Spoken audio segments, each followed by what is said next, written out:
Las Vegas, Nevada, the world's gambling capital. It's where people go to test their luck and try to win big.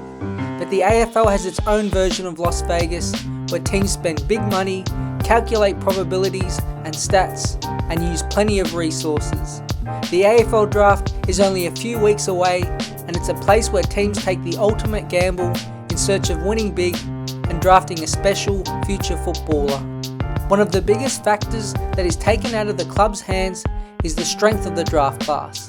The players available themselves is the luck of the draw. Every crop of new players is different, and the recent pool of draft players has shown the variability in a good top 15 or so and an average top 15. This has been murmured around the 2023 players available, with some believing outside the top 8 to 12 prospects, the rest aren't that valuable.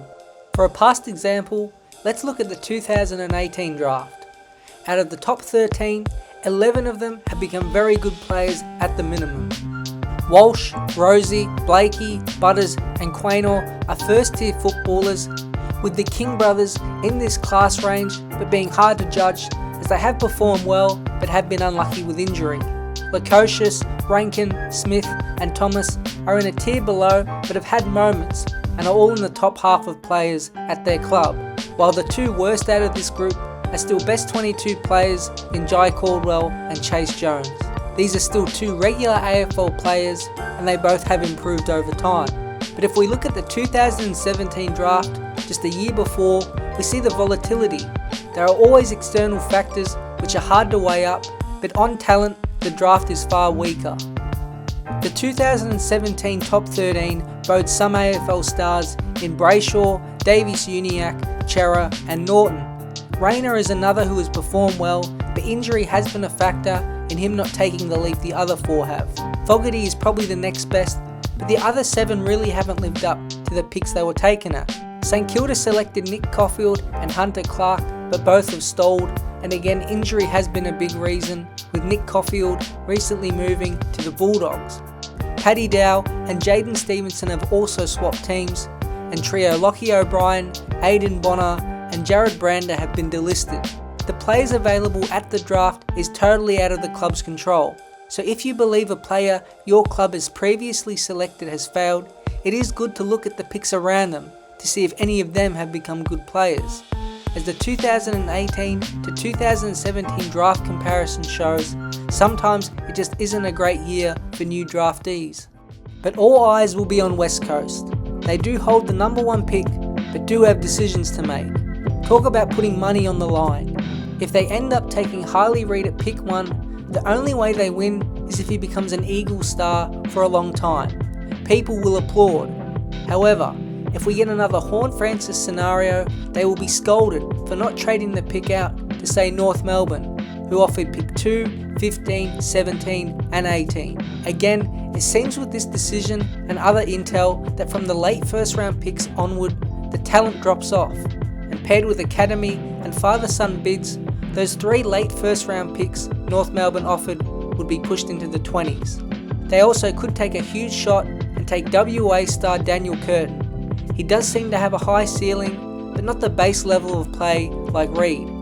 It seems unlikely they will trade unless North gives pick 2 and 3, and it's a fascinating plot heading into draft night. But there is a reason teams invest so much into scouting players. They can redefine your entire club, both in a negative and a positive way. There are turning points all throughout the draft's history to show this. One club got it right and the other wrong. One of the most significant examples is in the 2013 draft. Somewhat of a wild card was Marcus Bonampelli. Some scouts had him not in the first round, while others said he was a top pick. St Kilda sat at pick 3 and selected Jack Billings. The Western Bulldogs were up next and did take a shot drafting Bonampelli at 4. In draft expert Cal Toomey's mock draft, the Bont was the 12th ranked prospect. It's turned out better than they could have ever imagined. He's by far the best player from that draft, helped them win a premiership, has become captain, and if he isn't already, will become the club's greatest ever player and most iconic in the modern era. He's the face of the club and really has been a significant figure. The following year, Melbourne hit the jackpot. St Kilda had pick 1 and did have a line ball decision to make. The 2014 mock draft had them taking Paddy McCartan, which they ended up doing, but it was noted in the mock draft it would be a close call between him and Christian Petrarca.